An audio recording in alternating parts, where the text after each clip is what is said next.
Well, it's a pleasure to follow so many interesting papers that are talking about the creative use of the archive. We usually experience poems as printed on paper, but of course we like to discuss them with our friends and if we're teachers, with our students, and that's the way we bring them alive. If we're teaching a course, we tell them to go see the poet, hear the voice and the personality of the poet. We might be lucky enough to have a textbook in which we get a piece of a manuscript to remind students that there's a long process often that goes into a poem. And I recall reading in the, I'll just say the biography, that Mona Van Dyne, when she set up this modern poetic archive, particularly said was important, a goal was to show the process and genesis of the poem. So that's what we are, of course, talking about. We want, whenever we experience a poem, to set up a network of ideas and perceptions that bring it alive. That's a traditional image for the poem, of course, as in Robert Lowell and many others, the knotting and unloosening of a net of words. Now, the websites I hope to show you are such networks, or since they're in cyberspace, I've called them Netscapes for the purpose of the talk. They lay out manuscripts of Merrill's poem. But in partial contrast to what is done here with WU is that I had the idea really of using them for a course to teach students, although anyone can go there and I think really enjoy themselves by exploring these sites. For example, I used the Broken Home site in the senior seminar, which we used manuscripts of Elliott, Merrill, Platt, and Bishop. And by the way, I was happy there when I found out that Merrill in the Broken Home was the one who spoke most directly to my undergraduates.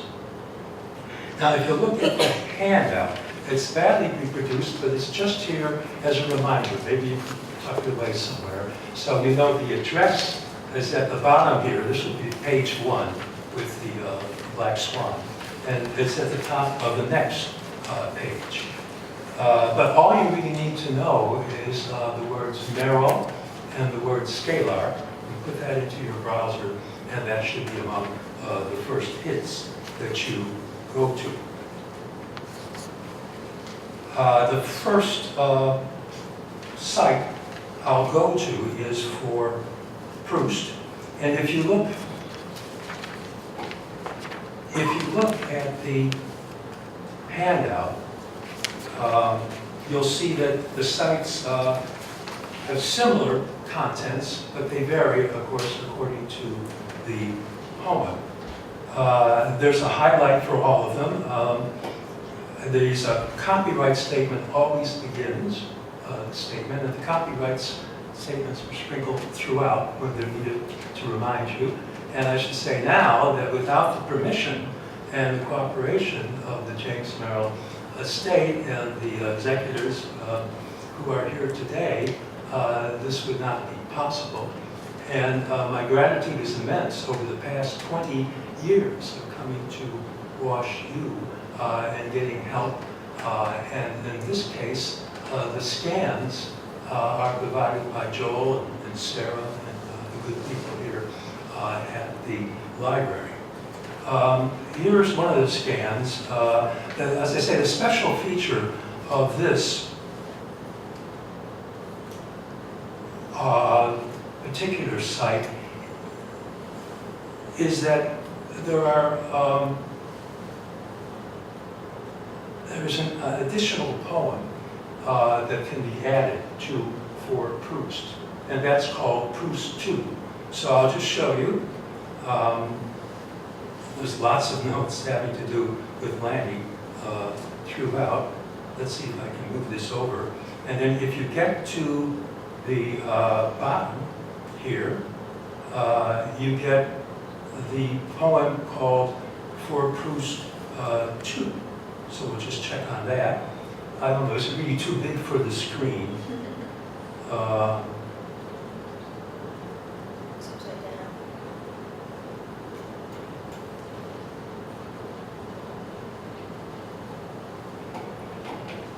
Well, let's see, that's not going to work too well. I had it as a backup here.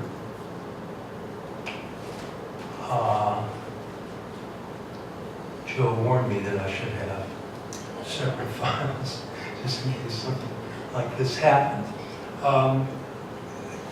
Tamara Taylor has written about this poem in her dissertation that she did with Stephen Meyer. And so we have some excellent commentary there. And I've been able to include that in the criticism section of this particular site. These kinds of sites are ideal, ideal for long-distance collaboration.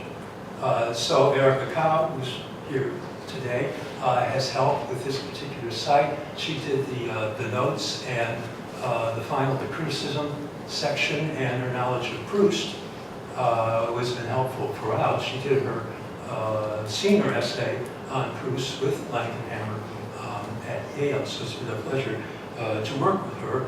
And then also to discover that Tammy had written about Proust and Narrow.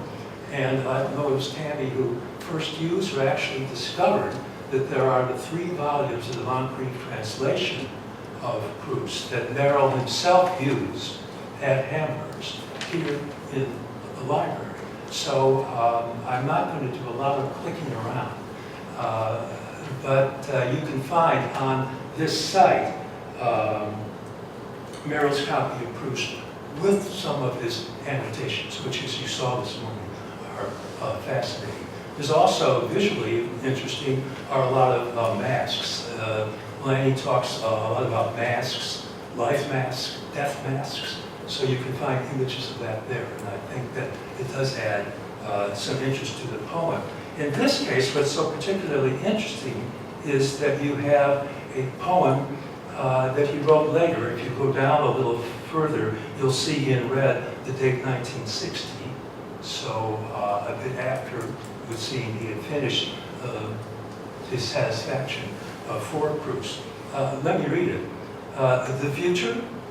Nothing. Nothing. At best, a shoddy ticking for the beds of tradesmen. Lately, though, of an afternoon, I have taken to falling asleep in this my clothing. I dream of the past as a rule, its precious dust writhing along within down an amber ray. I awaken by my breathing, harsh with terror of energies I've mistaken for my own. A terrific little poem. There's so many unpublished poems, as many of you know, in the archives, just superb. How do you read that? I think Candy and I might even disagree about that line about the terror of. I think maybe he crossed it out, and then did he want it back in again? Who knows?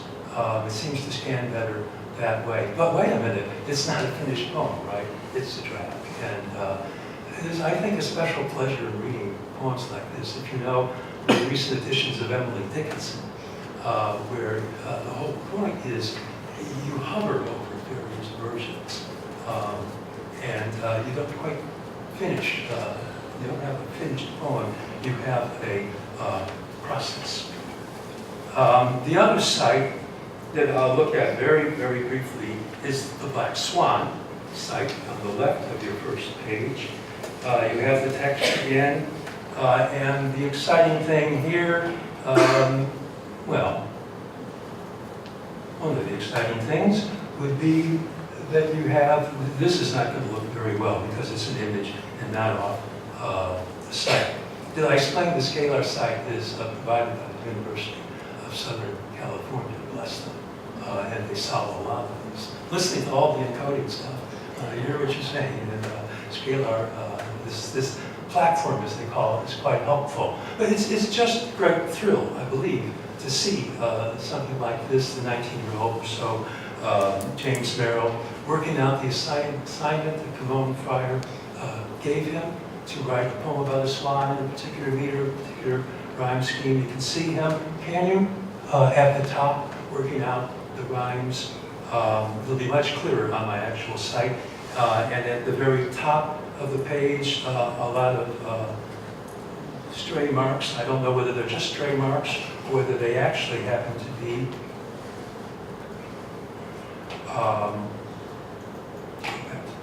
they actually have maybe working out the rhythm, I don't know. And then finally on this site you will see there are two versions. You can see that from the contents page of the Black Swan. The 46 one and the one he rewrote for the first 9 in '83.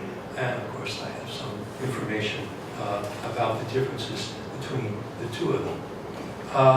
Now, taking my life in my hands, I will go to the actual site of the Broken Home, which is the first one I used, and with password protected,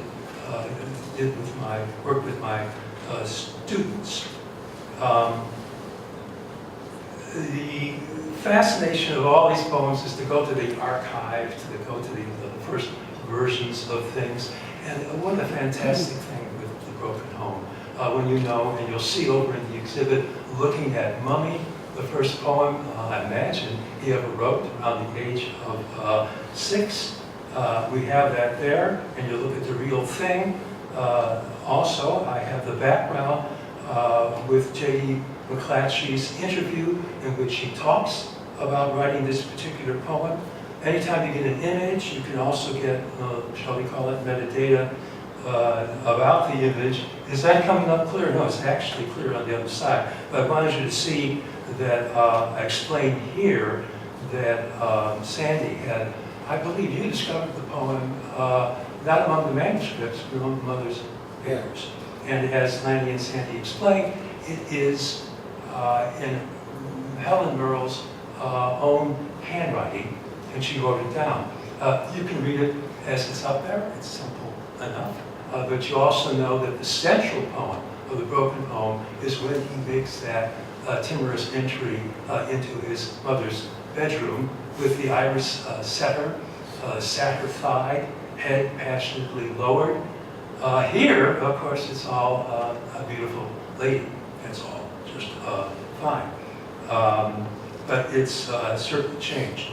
Now, for another perspective, and I'd like to sprinkle hyperlinks when possible, just for the sake of it, throughout this site, you have a link here to manuscript 3. And the whole thing won't appear, but you can see these working out the big red dog, bringing things in. And I want to go down and look at this passage. Is that coming in? Okay. That's in blue ink on this manuscript. The child I was remembered this incident, though I do not. Amuse copied it down. My earliest verse, made up while sitting on the you-know-what. Ladies and gentlemen, we have a whole theory of poetry here. Need we say more? That is just scribbled into one of the manuscripts, and it's one of the many wonderful insights you get. This is really quite easy to navigate, this site. And now, in just the last couple of minutes, I'll just show you a couple more of the manuscripts, so I would like to linger. There's from the Broken Home. Special about this site is there's two places for the manuscripts. There's the manuscripts that they bring you, and you sometimes wonder how did they get in this order. John Hodge, the late John Hodge, told me that Bo Merrill may be with them. This is the only site where I try to go through the manuscripts and categorize what categories what they fall into in terms of what he's working on, what particular section. That's up there, section 7. Manuscripts of the Broken Home are here then, 41 of them. But also, it took me a while to realize, well, wait a minute, what about the journals? So in the 1963 journals, I hope I got all of them, I went and talked to poems that seem to be examples there. Interesting that From the Broken Home is in the journal. It doesn't appear in the Broken Home. The avocado poem appears to be one of the last. That's just a wild guess, because it's not in the journal. So if you look at the manuscripts of the Broken Home, and we don't have any good functionality like this site, you have to use your browser in order to look at things. This is the manuscript I have here, which I just showed you. I'm only going to show you two more manuscripts. And the doodles. It would be wonderful to have all the doodles tagged, because they could be very very interesting. I'm going to have to move over. You see, this is the passage where he's working out that wonderful play on words about obeying his parents, but doing inversely. And here, overwhelming, okay, that comes out pretty well. We have one of his many sketches throughout. And Lanny, you can correct me, but I relate this to Merrill himself when he was, you point out he was called The Tub, and also Toots when he was at Lawrenceville Academy. And so there he is at that time, no doubt something to do with the stress of the divorce. With these, and then you have a nice section on the fashionable, sophisticated ladies that are sprinkled throughout his manuscripts. I'm not saying that would be his mother, but you maybe relate. But note the boy is pretty well blotted out. And I tell you what, I've got this on the handout, so let's keep looking at the time limits. And you can take a look at the other one that I was going to show you. This is among the journals. And here, there can be no doubt that it's the mom, right?